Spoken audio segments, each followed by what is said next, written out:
जल्दी अगर क्विकली हम ये उनके इंटरव्यू के बाकी मुंदरजात देखें तो ऑक्सफोर्ड यूनिवर्सिटी के वाइस चांसलर का इलेक्शन लड़ना चाहते हैं इमरान खान साहब। उससे पहले बाहर आर्टिकल्स भेज के उन्होंने हुकूमत की नाक में दम किए रखा। ये वाइस चांसलर क्यों बन रहे हैं? Brilliant strategy. For what? To keep in the limelight. Khan साहब का जो सपोर्ट बेस है, ये मैं पहले भी कहा कि पाकिस्तान के अंदर तो सपोर्ट बेस ठीक ठाक है और बाहर इससे भी ज़्यादा ठीक ठाक है। और वहाँ इनकी जो एहलिया एक्स एहलिया हैं उनके बहुत असर रसूख हैं, और उनका जो ब्रदर इन लॉ इनका जो है Goldsmith family, very solid, big supporters of Zionism and the Jewish lobby, and so therefore they've always supported Imran. And Imran, by the way, वो मेयर ऑफ लंदन कहते हैं ना, सादिक साहब कहते हैं कि इन्होंने मेरे खिलाफ, खान साहब ने कैंपेनिंग की थी सादिक के खिलाफ in favour of Jack Goldsmith. Jack, तो मतलब है कि इनका तो बड़ा क्लियर कट इंक्लिनेशन या प्रेफरेंसेस, या तुम जैसे कहती हो टिल्ट। आजकल टिल्ट शिल्ट कोई नहीं होता, कोई टिल्ट नहीं होता, डजन बेशर्मी के साथ लोग इधर भागते हैं, वो इधर रहते हैं, टिल्ट विल्ट कोई नहीं है, सारे ड्रामे हैं, यस और नो, ब्लैक एंड वाइट। अच्छा, अब तो I think it's brilliant because I tell you what will happen. अगर तो कोई रूल्स इनको रोकते नहीं हैं और ये इनको नॉमिनेशन इनकी एक्सेप्ट हो जाती है, तो then he will win the election. अच्छा, अगर if he wins the, because वो पीटीआई वाले बम्बार्ड कर देंगे ना, और they will just take over the whole thing. This will be a big coup, purely the propaganda side, कि जी उनको नॉमिनेट कर दिया गया अब, एंड बहुत बड़ी एजाज़ होगा अगर ये इनको इजाज़त दी जाए और ये बन भी जाते हैं इन एब्सेंशिया। So, मगर I doubt it. I think rules will stop this from happening.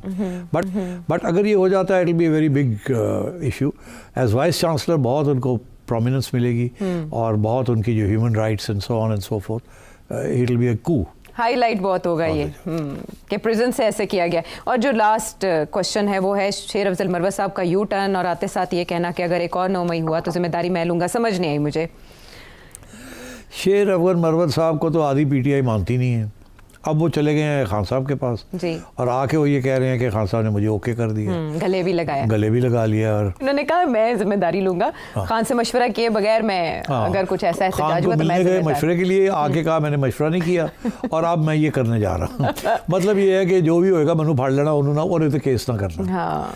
तो अब मेरा ख्याल है इतनी वहाँ बगिंग शगिंग हुई है कि अगर इन्होंने कोई बातें भी की हैं, अब वो नहीं ना सुपरिंटेंडेंट, वो नहीं अब सपोर्ट बेस रही जो उस वक्त थी। अब मुश्किल हो जाएगा इनको ऐसी बातें करना। पहले तो वी लॉगर्स बड़े मज़े ले रहे हैं, कह रहे हैं कि खान साहब को फ़ोन दे दिया गया था। अच्छा। और वो टॉयलेट में बैठ के लंबी लंबी बातें करते थे। किससे करते थे? सारे इंस्ट्रक्शन देते थे जिसको भी देते थे। अच्छा। कुछ लोग तो ये भी स्पेकुलेट कर रहे हैं कि ये लोग जो भाग रहे हैं अब हमाद अजहर जैसे, उनके साथ भी बातें होती होंगी और अब वो रिकॉर्ड मिल गया होगा, तो अब हमाद अजहर को भी कांपे टांग रही होंगी कि यार मैं भी फड़िया जाऊँगा ਇਹਦੇ ਵਿੱਚ। तो हो सकता है, I don't know, I am not making any. नहीं, वो भी लोग बात कर रहे हैं, बड़ा इंटरेस्टिंग है वैसे ये पॉइंट कह रहे हैं। बट एकदम हमाद अजहर का अनाउंस करना और उसके बाद एक और भी 2-3 लोग, हालांकि ठहरा जा सकता था। बिल्कुल, इसमें क्या, what was the big deal? तो कुछ ना कुछ तो इसमें दाल में काला होगा ना। तो मेरा ख्याल है ये वो उसी किस्म की सिचुएशन हो रही है कि बहुत से लोग जब पकड़ दकड़ शुरू हुई तो बहुत से लोगों ने कहा जी हम छोड़ रहे हैं पार्टी। बड़े नाम है ना, जो फवाद चौधरी से लेके और भी बड़े नाम, जैदी साहब हैं, एक्स गवर्नर सिंध हैं, so on and so fourth, सब भाग गए। मगर एक्चुअली दिलों में नहीं भागे वो सिर्फ बचने के लिए उन्होंने ये बयानबाजी कर दी। कल को खान साहब फिर कहीं ना कहीं नज़र आते हैं बाहर, तो ये सारे लपक के पहुंच जाएंगे और कहेंगे साढ़े ऐ सानू लित्र लाया तो असी की करते असी तो तोड़े मजबूर सी, हाँ असी मजबूर सा। तो ये लाइन चलेगी। तो अभी तो फवाद चौधरी तो लगा हुआ है कोशिश करने, जैसे उन्होंने मरवत को कह दिया ओके, वो मेरा ख्याल है फवाद भी पहुँच जाएगा और पहुँच जाएगा जिस दिन वो पहुँचा बाहर आके कहेगा सब ठीक है, मैं ਉਹਦਾ कारकुन है वो है। तो पता नहीं, कुछ व्लॉगर्स तो कह रहे हैं होनो गल्ला नहीं रही नहीं, वो गल्ला नहीं रही है, पर चौधरी अंडर एस्टिमेट ना करो फवाद। अच्छा, ओहो फवाद जैसा चलाको मासी है कोई नहीं। और उसने जाके खान के उत्ते भी जादू करना है, उन्हें कुछ मनु गाला कढ़निया ने, किसी होर लोगों गाला कढ़निया ने, खान बड़ा खुश हो जाएगा। अच्छा। हाँ, उसके बाद खान कहेगा अच्छा जा जा जा कोई गल नहीं, कोई गल नहीं। उन्हें बाहर आके उन्हें फिर सब नूं तितर बितर कर देना, उन्हें हर रोज़ मीडिया ते होना।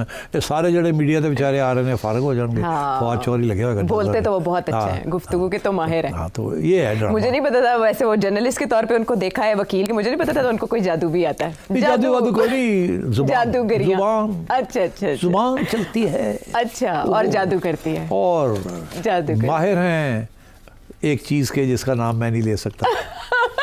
चले, ये छोड़े जाते हैं अपनी ऑडियंस पे। आप ज़रा बताइएगा कमेंट्स में कि सेठी साहब किस बात की तरफ इशारा करें। हम वापस आते हैं ब्रेक के बाद।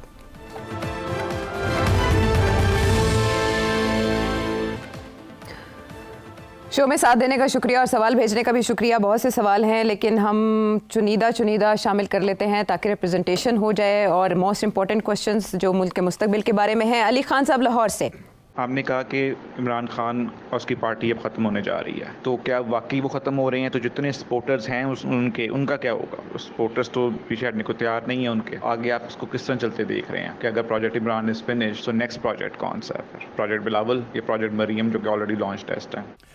देखिए, वेरी गुड क्वेश्चन। एक्चुअली थोड़ी सी मिसअंडरस्टैंडिंग होगी जब मैंने ये कहा ना ये ख़त्म होने जा रही है। मैं ये भी कह रहा हूँ कि मुस्लिम लीग फारग होने जा रही है, ये भी मैंने कहा है ना, क्योंकि जिस किस्म का जो सियासी हालात जो डेवलप हो रहे हैं उसमें मुस्लिम लीग जो है वो अवाम में पिट रही है और जो पीटीआई है वो इस्टेब्लिशमेंट में पिट रही है। अब दोनों बहुत सीरियस इश्यूज़ हैं। अब आगे क्या होगा?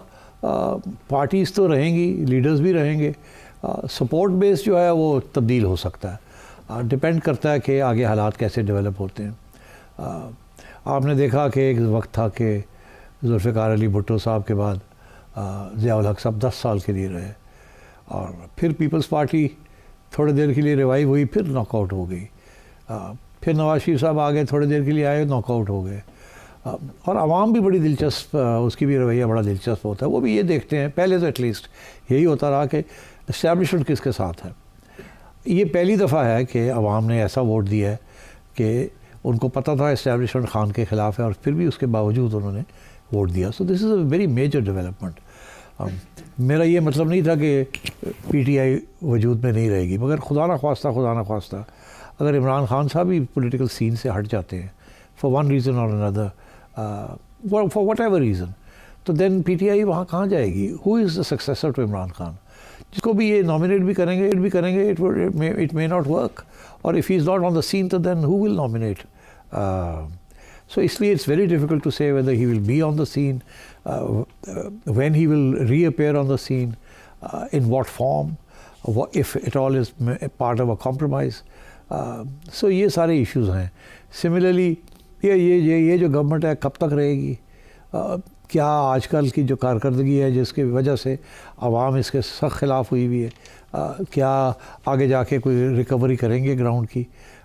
So it's very difficult to say, but yes, you are right. It's not going to be easy to erase the PTI, short of erasing Imran Khan. But not so easy to erase political leaders. So these are issues that are up in the air. But for the time being, it is quite clear that as long as this dispensation stays, PTI has no of any consequence. That role has been neutralized or negativized. मगर does it mean कि किसी और का role जो है वो पॉजिटिवाइज हो गया? Not necessarily. That is why ये बड़ी ख़तरनाक सिचुएशन है और and something has to give, and that can only happen if there is a free and fair election, जो मुझे नज़र नहीं आ रहा for all the obvious reasons. बाकी आई बात के future, to whom does it belong? Does it belong to Bilawal और does it belong to Maryam? अब बात यह है कि अभी तो दो ही पोलिटिकल लीडर्स हैं on the horizon apart from Imran Khan. मियाँ नवाज शरीफ साहब सेमी रिटायरमेंट में हैं और शहबाज साहब का भी मेरा ख्याल है this is his last stint. बाकी अब मिफ्ता इस्माइल साहब और अब्बासी साहब ने एक पार्टी बनाई है जिसकी तरफ इंटेलेक्चुअल क्लास जो है जा रही है। अब अगर क्या आवाम के अंदर उनकी कोई मकबूलियत होगी या नहीं, क्या ऐसे ही एक दिन आएगा जब एक खला होगी फॉर वट एवर रीज़न, और उसमें उस खला में ये पार्टी और ये लीडर्स को जगह मिलेगी, partly from the establishment and partly from the Awam, because ये जो लीडर्स हैं, जो लोग ये इकट्ठे कर रहे हैं, they are all very clean competent people. तो ये these are all questions up in the air. I am not in a position to say what will happen. Much will depend on what happens within the establishment and also between the establishment and Imran Khan.